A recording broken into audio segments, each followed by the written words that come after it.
तो next topic है हमारे लिए डायमेंशन।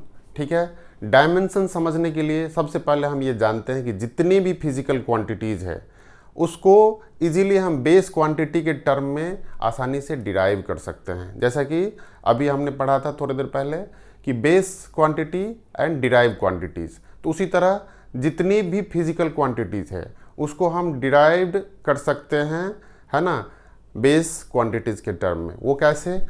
और उसमें जो इच एक्सपोनेंट है, जैसे डिराइव करते हैं तो उसका एक्सपोनेंट होगा।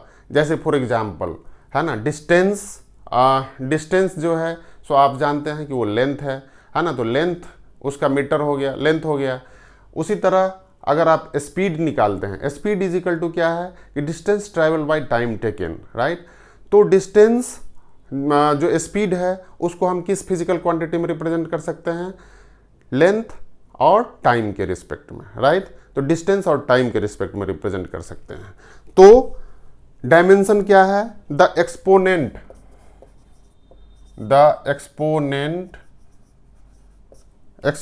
Of A base quantity that enter into expression, जो भी वो फिजिकल क्वांटिटी का एक्सप्रेशन में जो भी इच एक्सपोनेंट है जो इंटर करेगा उसे हम बोलते हैं इज कॉल्ड डायमेंशन। ठीक है, अभी हम इसको फॉर एग्जाम्पल कैसे लेते हैं डायमेंशन को, फॉर एग्जाम्पल देखते हैं। ठीक है, फॉर एग्जाम्पल जैसे फोर्स जो है आप जानते हैं कि फोर्स इज इक्वल टू क्या होता है ना, प्रीवियस क्लास में पढ़ चुके होंगे। फोर्स इज इक्वल टू क्या होता है ना, formula mass into acceleration. Mass into acceleration होता है जिसको हम शॉर्ट में एम ए कह सकते हैं। तो यहाँ पर क्या है कि मास क्या है, बेस क्वांटिटीज है। एक्सेलरेशन हमें जानना है, एक्सेलरेशन कैसे लिख सकते हैं? तो force is equal to mass तो निकल गया आपके, मास तो है, ये तो बेस क्वांटिटी है। बाकी जो एक्सेलरेशन है इसको बेस यूनिट में हम कैसे लिखेंगे? तो आप एक्सेलरेशन को जानते हैं, एक्सेलरेशन क्या होता है? एक्सेलरेशन चेंज इन वेलोसिटी पर सेकेंड। ठीक है, तो चेंज इन वेलोसिटी पर सेकेंड, तो इसको हम लिखेंगे वेलोसिटी बाय टाइम, रिप्रेजेंट कर सकते हैं। नेक्स्ट वेलोसिटी क्या है? वेलोसिटी को हम बोलेंगे equal displacement travelled in a particular time interval, displacement. तो यहां पर ये क्या हो गया? डिस्प्लेसमेंट या डिस्टेंस बाय टाइम, तो टाइम स्क्वायर हो गया, टाइम इंटू टाइम। तो इसको हम क्या लिख सकते हैं? मास इंटू डिस्टेंस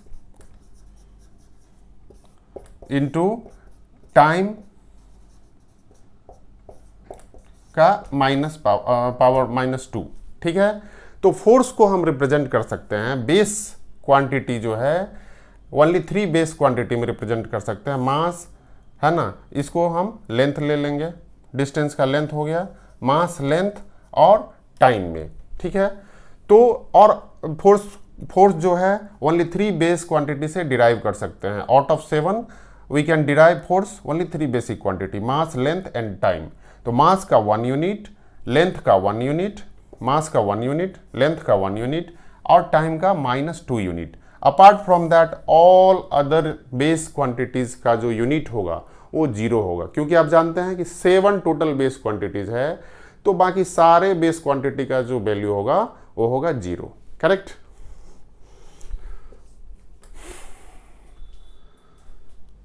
तो डायमेंशन का जो एट्रीब्यूट है ना, वो क्या है कि होमोजेनिटी, है ना, homogeneity of dimension in an equation. इसका क्या मतलब हुआ कि अगर हम कोई फिजिकल क्वांटिटी लेते हैं, मतलब कोई फिजिक्स का टर्म एक्सप्रेस करते हैं इक्वेशन में, ठीक है, तो उसका ईच एंड एवरी टर्म्स का जो डायमेंशन होगा वो सेम होगा। ये सिंपल है अंडरस्टैंडिंग करने के लिए। फॉर एग्जांपल, अगर आप जानते हैं कि डिस्प्लेसमेंट इज इक्वल टू क्या होता है, पिछले क्लास के से जानते होंगे, displacement is equal to S is equal to U T U T plus half A T square, ये जानते होंगे, ठीक है।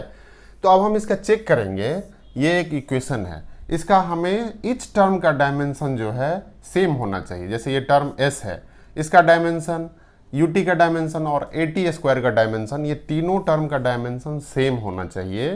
तो इसी को हम बोलते हैं homogeneity of dimension in an equation. Okay, तो सबसे पहले हम देखते हैं s क्या है। s जो है सो आपका डिस्टेंस है ना।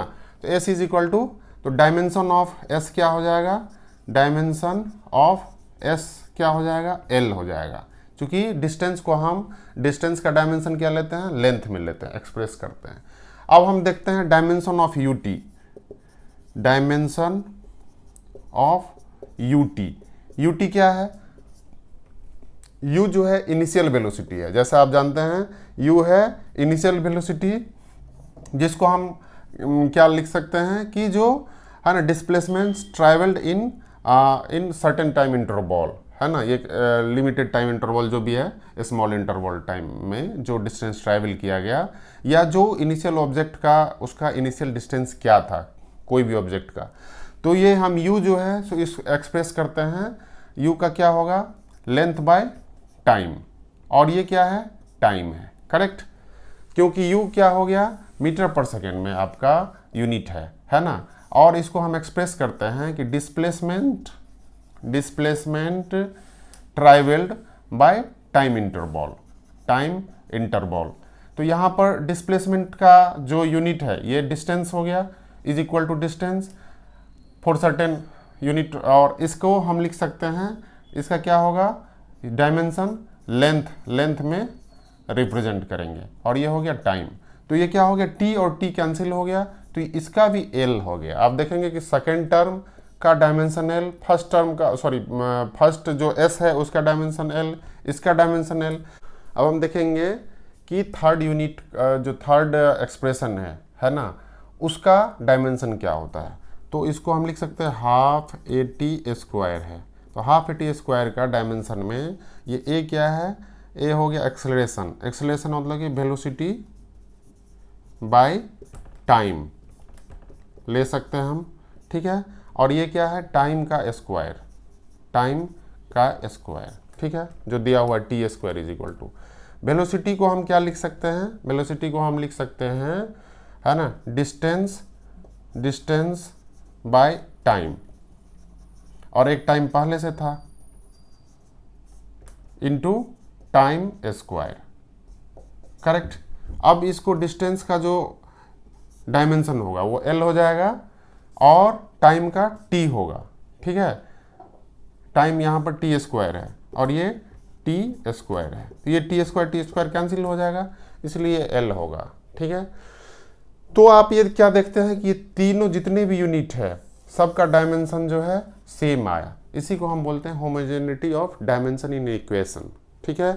तो अभी हम नेक्स्ट टॉपिक्स में ये जानते हैं कि मास का जो डायमेंशन है, मास का डायमेंशन m से रिप्रेजेंट करते हैं, लेंथ का l से, और टाइम का t से, ठीक है, टाइम का t से। इससे हमें क्या सीखने मिला कि कोई भी फिजिकल क्वांटिटी का जो फार्मूला होता है ना, ये जो मैथमेटिकल फार्मूला से रिप्रेजेंट करते हैं, तो उसका जितने भी टर्म होगा, प्लस या एडिशन के थ्रू या सब्ट्रैक्शन के थ्रू जो एडेड होगा, उसमें हर टर्म का जो है सो डायमेंशन सेम होना चाहिए।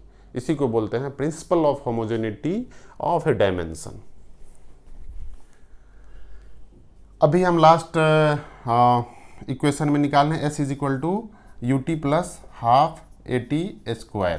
तो आपने क्या देखा कि dimension of half A T square is equal to dimension of U T और s, ये इसका दोनों टर्म का जो डायमेंशन है वो सेम है, ठीक है।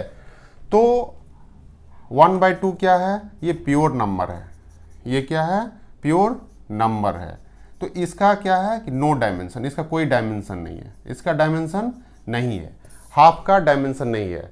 तो इस इक्वेशन से हमने क्या अभी एक्सप्रेस से हमने क्या सीखा कि ये जो इक्वेशन है ये डायमेंशनली करेक्ट है, लेकिन न्यूमेरिकली ये करेक्ट है कि नहीं है वो हम इस प्रिंसिपल से नहीं जान सकते हैं। Homogeneity of dimension in an equation से हम ये नहीं जान सकते हैं कि न्यूमेरिकली ये करेक्ट है कि नहीं। अब हमें ये नहीं पता है कि यहाँ पर 1/2 आना चाहिए कि 1/3 आना चाहिए कि 1/10 आना चाहिए।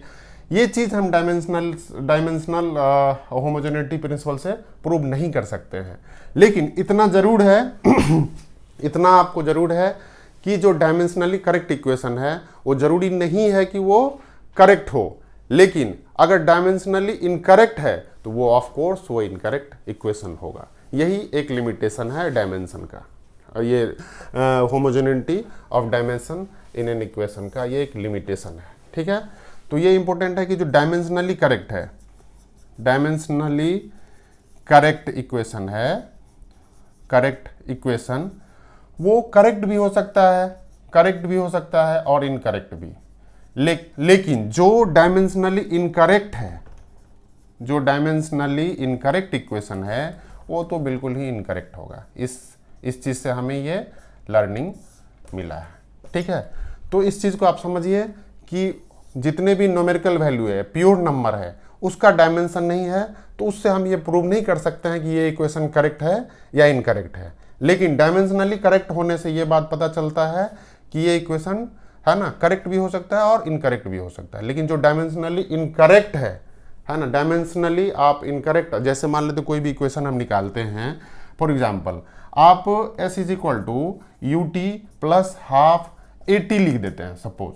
तो ए टी जब हम लिखते हैं तो यहाँ पर क्या होगा, डायमेंशन इसका एल एक्सेलरेशन का हो गया आपका एल टी माइनस 2 इंटू क्या हो जाएगा टी, तो एल टी माइनस 1 हो गया, और इसका एल था और इसका एस था, तो ये डायमेंशनली इनकरेक्ट इक्वेशन होगा। इसलिए ये क्लियर हो गया कि जो डायमेंशनली इनकरेक्ट इक्वेशन होते हैं, जो डायमेंशनली इनकरेक्ट इक्वेशन होते हैं वो बिल्कुल ही इनकरेक्ट होगा फॉर श्योर। ठीक है।